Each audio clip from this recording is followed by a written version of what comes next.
pity clap. You know, I tell you, next time I want to read first, because if I read last, I'm too fucking drunk. I don't even know the English language anymore, man. Look, I'm not saying my wife's overweight. I'm just pointing out her picture keeps falling off the wall. That's all I'm saying, man. Come on. Instead of speed bump, the sign read speed hump. Look, honey, my wife said, finally a sport you can win. I already checked, my wife said, as I read the directions on the box of Miracle Grow, and it doesn't work for that. Oh, Jesus Christ. Fucking A, man! My bike had a flat tire, so I borrowed my wife's. So I was coming back from the gas station. A group of kids in the souped-up Chevy slowed down and shouted, "Blanket!" It's me as I passed. Blanket, I thought. What a strange thing to say. When I got home, I explained what I told my wife. "What do you think it means?" I said. "Were you wearing that shirt?" she asked. "Yes," I said. "Were you wearing that hat?" she said. "Yes," I said. "Were you riding my bike?" she said. "Yes," I said. At this point, my wife just shook her head, laughed, and said, "Honey, I'm pretty sure they yelled faggot." Oh, come on. Who's awing that shit? Come on. That's not awe. You only look like a faggot in Canada. Sorry. I am a faggot in Canada. We were at the Bounty.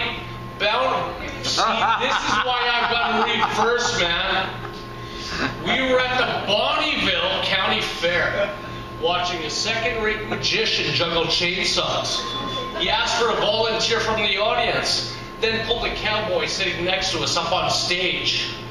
You could literally feel the women in the audience gasp, the massive bulge in his jeans.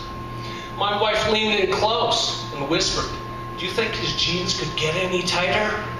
I couldn't blame her for noticing, of course, but the experience only confirmed what I already knew. I fucking hate magic!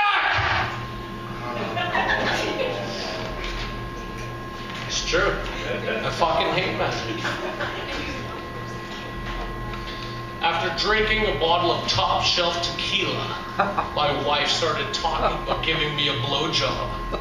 It got me thinking, we should really drink tequila more often. The only guy laughing in the room is my fucking publisher, Todd Cirillo, 6 foot self-expressed. He published this shit. It's all on him. So, my wife asked, "What would you like for dessert?" I pushed the half-eaten pork chop around my plate, laughed, then said, "The antidote." Wow, she's a terrible cook, man. Come on. I have all these single female friends, and they're always in need of something. Computer repair, changing a battery, installing a thermostat. So I started thinking about moving to Salt Lake City with my sister wives. Then I look at my wife and quickly come to my senses. She would never go for it. Besides, I can barely satisfy her. Taking on any more would just be pushing my luck. Applause? Come on, man. Forget about it. When Carl's wife passed away unexpectedly, I didn't know whether to send my condolences, my congratulations, or to ask if he needed help with an alibi.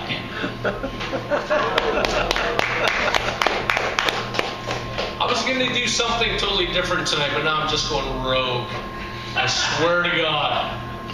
When asked what she wanted for Christmas, my wife, a bowling enthusiast, replied, "I want a new pair of shoes, a wrist brace, and a set of balls." I just looked at her, smiled, and said, "Honey, I can help you out with the shoes and the brace, but after that, you're on your own."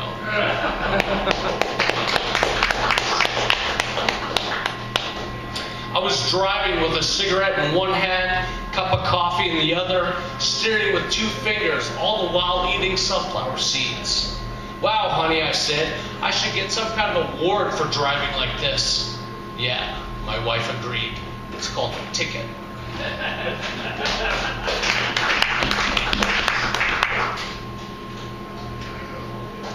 Daddy, Raven says, why do you sit fishing for hours, not catching anything? Honey, I say, do you see your mother here? No, she says.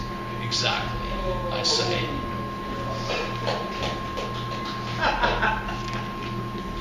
She was clutching a poem I'd written when I was 17 and in love.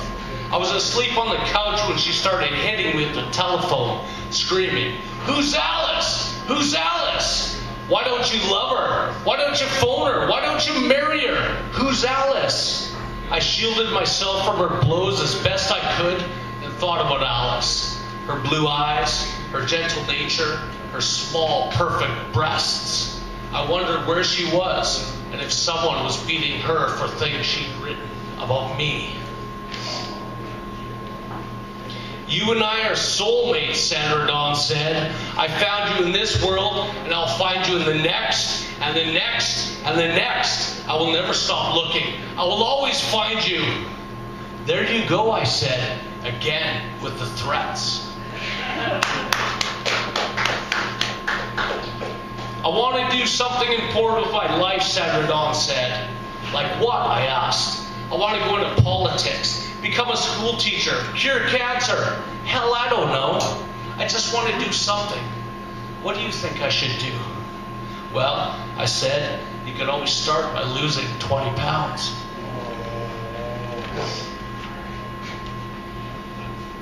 Wah, wah, wah. Wah, wah, wah.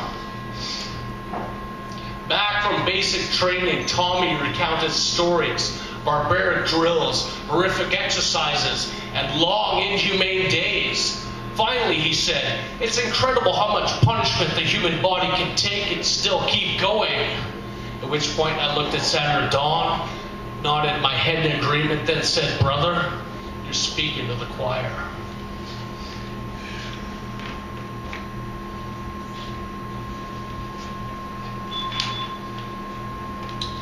I don't write love poems, I said, and I've never been much of an anglerfish. What does that even mean, my wife asked. Well, I said, when anglerfish mate, they melt into each other. The female absorbs her man until his eyes, mouth, and fins disappear, and they share the same bloodstream. I like that, my wife says.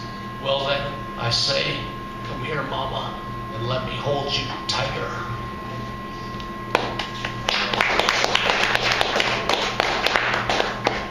Strange. It's not the big moments in life that terrify us, but rather the small, ordinary ones.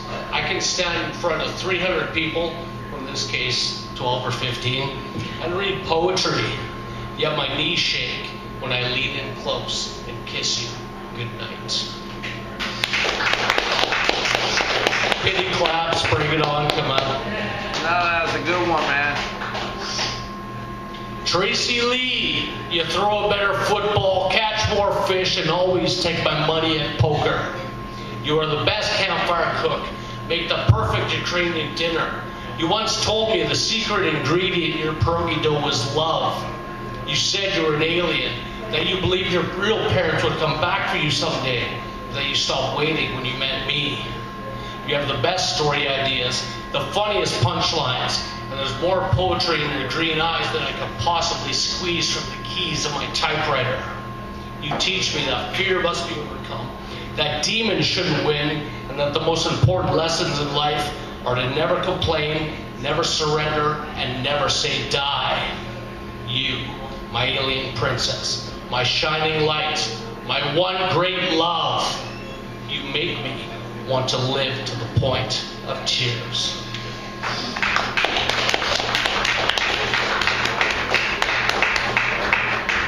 It's not rocket science. All you have to do is make every day count.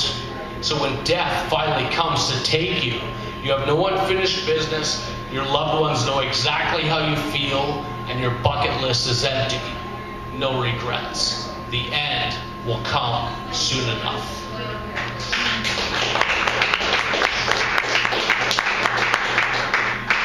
Okay, I was literally going to do dick jokes when I came up here, but I upgraded to an iPhone a few years ago. I still keep the old Samsung charge though. It's the only thing that pulls me through. Every hour on the hour, an alarm rings and plays a song by the Tragically Hip. I wait to Gordon Downey singing, "You're not the ocean." Eat lunch to its good life if you don't weaken, and fall asleep to a head by a century. See, in Canada, we don't bury our heroes. We keep them with us, close to our hearts, always, carrying them like perpetual pallbearers. Okay, I'm done. You guys want more? We're done. Are we done? 2 more. We're done. 2 more. 2 more. 2 more. Seriously? Yes, seriously. Seriously. Well, why not? What else you got to do? Well, I got a whole fucking notebook of shit here. Yeah. 2 more good ones. All right. Good ones. Wow. Where's Sammy? Sammy!